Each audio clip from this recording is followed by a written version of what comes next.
It's the apocalypse, Pete," yelled Jacob, as an explosion lit the skies.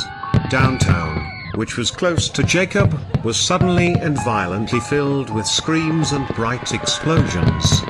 Already having flashbacks to World War II, Jacob began to panic even more when he saw people shambling about, going to and from the location of the explosions. Pete, his loyal old dog, growled feebly at the people passing by. They appeared to be walking corpses. And this became clear to Jacob after another bright explosion lit the area, enough for his old eyes to see clear enough. Jacob turned for his door and yanked Pete's collar. The old hound went tumbling in with Jacob as he slammed the door shut and went about setting the various locks in his house. After securely locking down his house and setting in place his window bars, he got up the nerve to take a peek outside. Out there, the sky flashed with explosions that rocked his house. Suddenly, a face popped up right in front of him.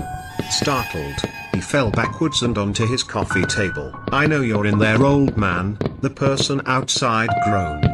From the lighting inside his house, he could see the burn marks and missing flesh on the person's face.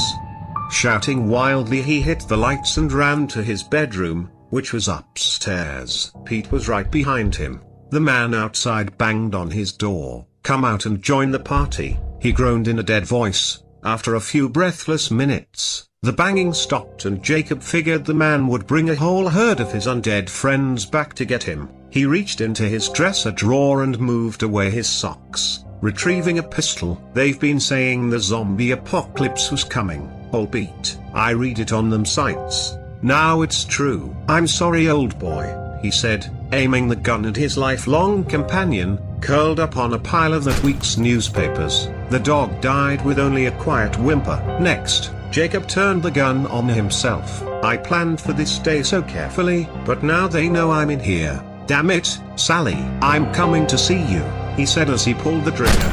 That was not his last thought, however. The very last thing that went through his mind in the last few moments while he was still alive and breathing was a headline on one of the newspapers under Pete: "Zombie Costume Party, Downtown Halloween Night."